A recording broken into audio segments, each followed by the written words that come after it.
In the name of God, in this session, we have introduction to reliability engineering in industry.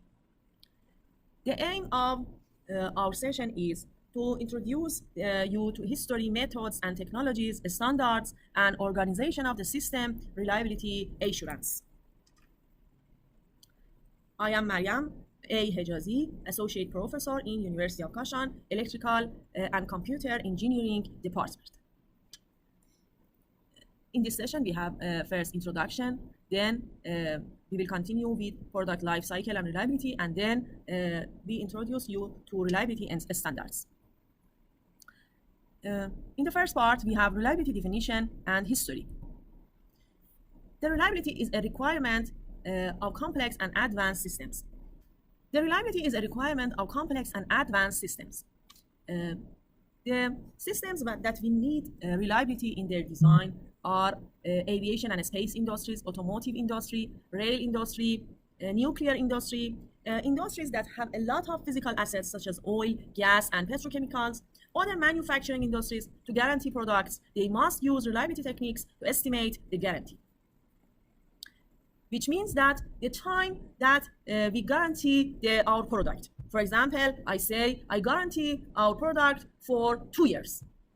We should calculate this time with reliability calculations. Definition of reliability. Reliability is defined as the probability that an item will perform a required function without failure under stated conditions for a specified period of time. As you see, we have these items. First, we have probability.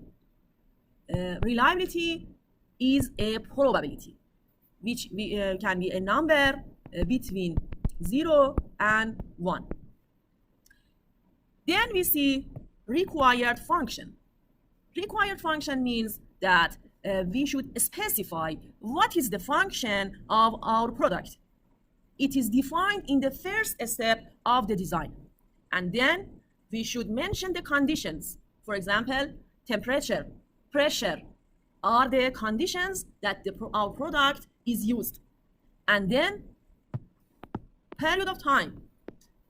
For example, we say we want to use this product for 10 years, or for 20 years, or for 30 years, or for 40 years. The design process for each of these goals are different. And then the amount of reliability in each time period is different. For example, reliability of a product in 10 years is greater than the reliability of the product in 20 years. When time passes, the reliability will decrease.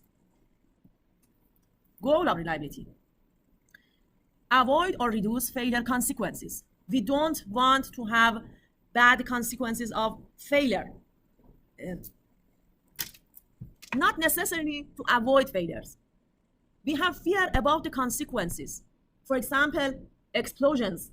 Explosions can kill people, can destroy buildings, and a lot of losses. Failure consequences are the effect of failure on personal and equipment safety, environmental health compliance, operations, and economics.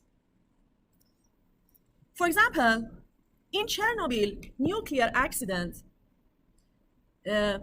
which you can see a serial of 5 sections about Chernobyl accident, which explain this accident in a very nice and beautiful video to see the details of this accident.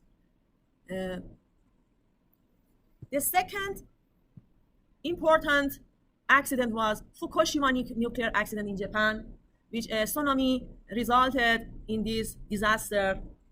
A lot of lands in Japan lived by Japanese because of the nuclear radiations remained after the explosion. A space shuttle Challenger disaster, which 7 astronauts were killed in this disaster. 2020 Beirut explosion, which destroyed about 1/3 of the Beirut. Pelasco building in Iran, which has destroyed the entire of the building. And Another example, Neyshabur train disaster, which two or three villages were completely destroyed and about 400 people were killed. As you see, the consequences of reliability, low reliability in the system can be very high. So systems should be aware, the leaders of the system should be aware about the importance of considering reliability in the design process. IEEE formed the Reliability Society in 1948. In 1950, the United States Department of Defense formed a group called the Advisory Group on the Reliability of Electronic Equipment, AGREE, to investigate reliability methods for military equipment. This group recommended three main ways of working. One, improve component reliability. Establish quality and reliability requirements for suppliers, and then collect field data and find root causes of failures. First, we want to improve every component of the system individually. You have a system which consists of many parts. You should concentrate on reliability of every part of the system to improve, which leads that the reliability of the system improve. Then we focus on quality and reliability requirements for suppliers. And another important point is collecting field data. We should feedback from our customers. Ask them to say what is the problems in our product. We should monitor our products after we send them to our customers. In 1951, Weibull published a statistical function that subsequently became known as the Weibull distribution. This distribution is used in the reliability calculation. We will see in our next sessions about the application of the Weibull distribution in reliability calculations. In 1952, exponential distribution received a distinct edge after the publication of a paper presenting failure data and the results of various goodness of fit tests for computing failure distribution by Davis. This distribution, exponential distribution, is the main part of calculating the reliability of products. We will see this distribution in our teaching in this semester. In 1954, a national symposium on reliability and quality control was held for the first time in the United States, and in the following year, the Institute of Electrical and Electronic Engineers, IEEE, formed an organization called the Reliability and Quality Control Society. During the following 2 years, three important documents concerning reliability appeared.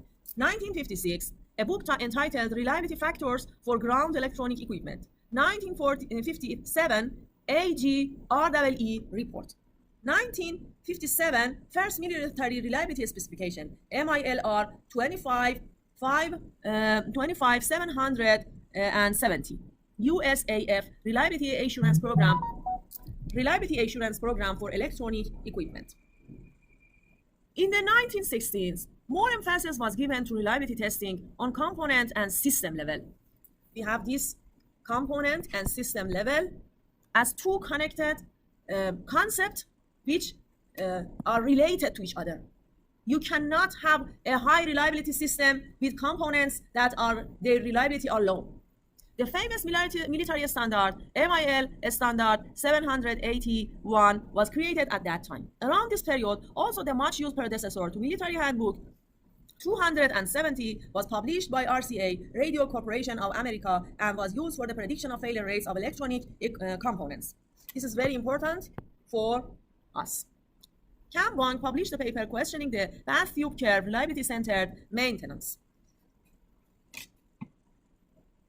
1960s, introduction of 747, DC-10, and L-1011 led airlines to conclusion that current preventive maintenance philosophies were unsustainable. FFA and commercial aviation industry formed a group to study preventive maintenance. FFA airline group conclusion, overhauls had little or no effect on overall reliability or safety in many cases. Why? When we have an unnecessary overhaul, This can lead to failures in the system because, for example, in the system, in 1962, the Air Force Institute of Technology of the United States Air Force, USAF, Dayton, Ohio, started the first master's degree program in system reliability engineering. This was very important. A master degree only on system reliability engineering. We still don't have it in Iran.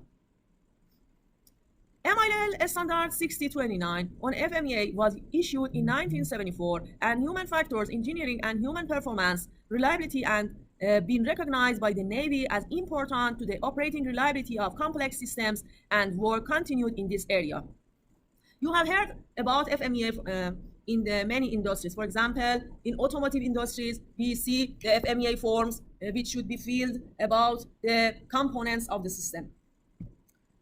They led groundbreaking work with the Human Reliability Prediction Systems user manuals in 1977 because reliability is considered as a culture. Every person in our factory should believe in reliability. Altogether, the 1980s demonstrated progress in reliability across a number of fronts, from military to automotive and telecommunications to biomedical. The great quality improvement driven by competition from the Far East had resulted in much better components by decade end. The decade demanded new approaches, and two were initiated by the military. Sematech issued guidelines for equipment reliability in 1992. The SAE issued a handbook on the reliability of manufacturing equipment in 1993. This was followed in 1994 by the SAE 011 Committee issuing a reliability journal. Richard Sadion at RAC produced a mechanical application handbook the same year. ISO 9000 added reliability measures as part of the design and development portion of the certification. As you see, we should consider reliability in our process if we want to have ISO 9000. Product life cycle, reliability methods and technologies. In the product life cycle, as you see, first we have configuration development. What is configuration development? In the first step, when you are designing a product, you write in the paper what we need for our design. In the second step, we have detailed design. Which machineries we should buy in our process? What is the exact stages of production? And in the last stage, we have service engineering. We should, after this, we delivered our product to our customer in our factory. In the configuration development, we have conceptual design, preliminary design, and detailed design, which is considered continued in this stage. After detailed design, we have manufacturing. What are the machineries that we need to buy to have to produce our product? And then we need test. A third party should test our product that we can show our certificate to our customer, which is the result of our test, and the customer can buy it from these results. And then support design in the last stage. We should support our customers. We should support them about the complications in the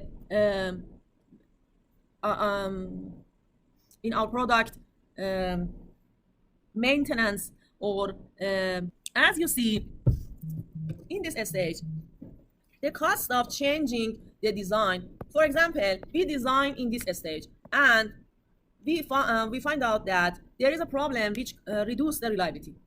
The cost of solving the problem in this stage is very lower than this stage, and then in this stage, and then after selling and the customer uses the our product. In each stage, if we have a cost of redesigning, for example, X, in this stage we have 10X, in this stage we will have 100X, and after we transferred our product to the customer, this we can reach to 1000x. The cost of redesigning our product to fulfill the requirement reliability specification. So the sooner we find the problem of our design, we will have saved these costs. This is an important point we should consider.